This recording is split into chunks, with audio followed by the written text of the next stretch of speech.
Hi, and welcome to Season 2 of That's Ruddy Mysterious, a podcast of short tales about true mysteries. What created the Potomsky Crater? Who was involved in the 1963 Great Train Robbery? I'm not going to solve those mysteries, but they'll be interesting to learn about. I'm your host, Kelly with an I. Transcripts and references for all episodes can be found at that'sruddymysterious.wordpress.com.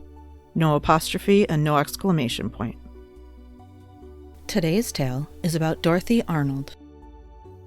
Dorothy Harriet Camille Arnold was born to perfume importer Francis Rose Arnold and his wife Mary Martha Parks Arnold on July 1st, 1885 in New York City. She disappeared sometime on December 12, 1910. One newspaper said, "She disappeared from one of the busiest streets on Earth at the sunniest hour of a brilliant afternoon, with thousands within sight and reach, men and women who knew her on every side, and officers of the law thickly strewn about her path." How is that possible? Dorothy was the niece of a Supreme Court justice and heiress to a large perfume fortune. She had graduated from Bryn Mawr College and was passionate about writing. On the date of her disappearance, Dorothy was 25 years old and weighed about 140 pounds. She had brown hair and blue-gray eyes. She was strong, athletic, well-traveled, and used to going out alone. 2 months before she disappeared, Dorothy had asked her father if she could move out. Her father said no, and since she was a well-behaved daughter, she didn't argue. She had also written a short story called Poinsettia Flames, which was rejected by a magazine.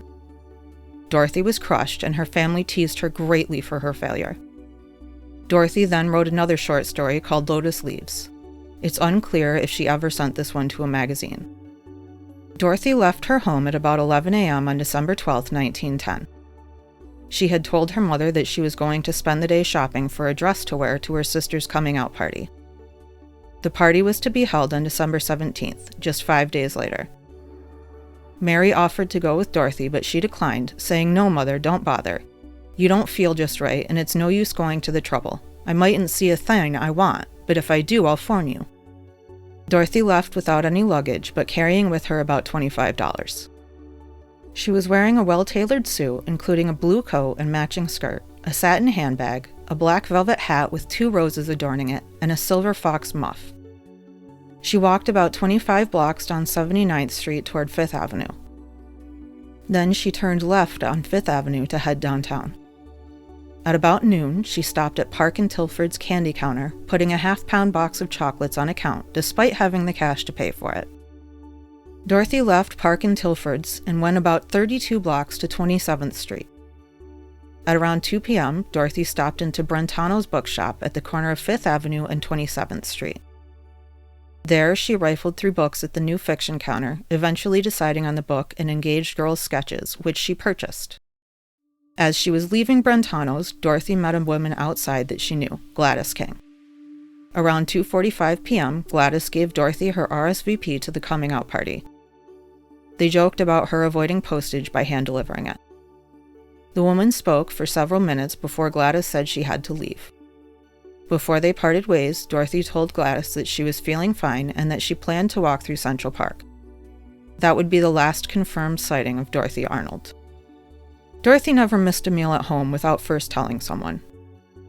When Dorothy didn't come home on December 12th, the family were worried but ate without her anyway. They began quietly calling Dorothy's friends to inquire if she'd stopped in to see any of them. They all said no. The Arnolds asked Dorothy's friends not to tell anyone about the phone calls. Shortly after midnight, one of Dorothy's friends called to ask if she'd come home yet. Mary Arnold responded that she had indeed returned, but when Elsie Henry asked to speak to Dorothy, Mrs. Arnold paused for a moment before saying that Dorothy had a headache and had gone straight to bed. Despite their worry for Dorothy, at breakfast the next morning, her family decided against calling the police.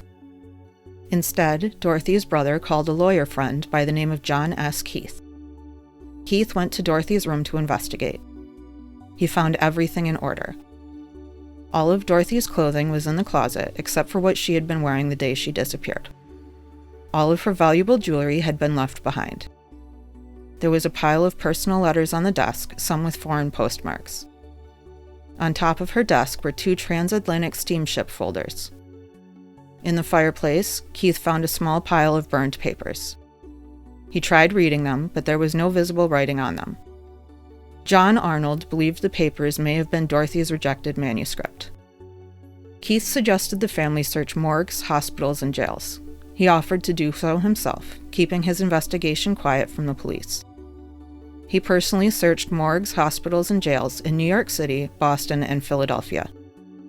However, he did not find Dorothy anywhere. Keith then suggested the family contact the Pinkerton Detective Agency, so the family did so.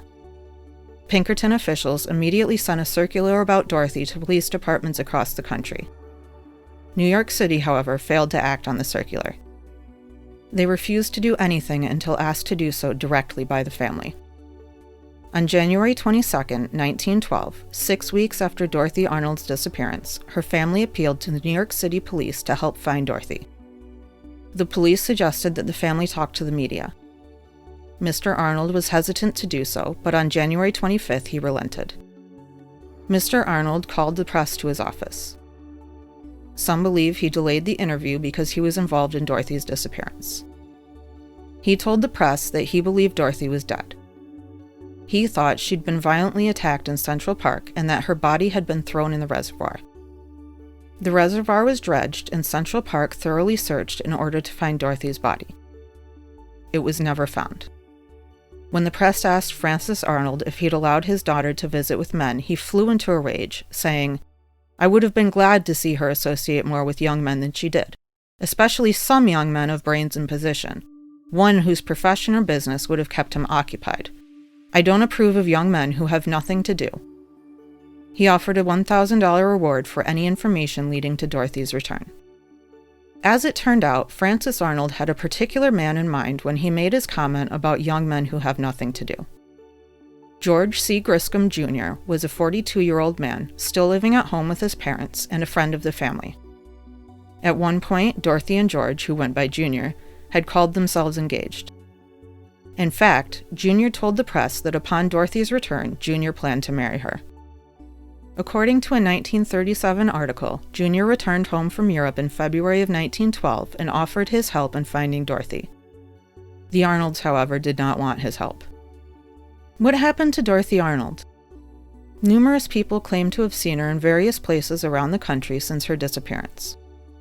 One person even thought they saw her in Los Angeles. None of these sightings were ever confirmed, however.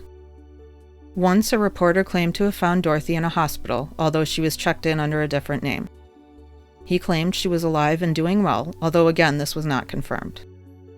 Some people claim that Dorothy committed suicide, but her parents balked at the idea, saying that she was happy and had upcoming plans. Some people believe that Dorothy became pregnant and either died on the table during an abortion or was sent to Switzerland out of shame. Still others believe that Dorothy slipped and fell on some ice, bumping her head and causing amnesia. On April 9, 1914, Dr. C.C. Meredith's office was raided. He supposedly admitted to having treated Dorothy, who he said was later taken to Bellevue Hospital. This was never proven, but to further the claim, in April of 1916, a prisoner by the name of Edward Glenoris admitted to having buried Dorothy in 1910 and having been paid $350 by a wealthy man to do so. He said that while transporting her body, he demanded to know her name and that he was told that she was Dorothy Arnold. He also said her features matched that of Dorothy's. Whatever happened to Dorothy, her father always believed she was dead.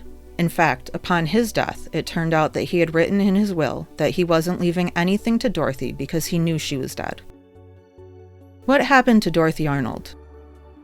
How did she simply disappear from a crowded New York City downtown area? How did no one see what happened? Why did her family act so cagey after her disappearance? What do you think?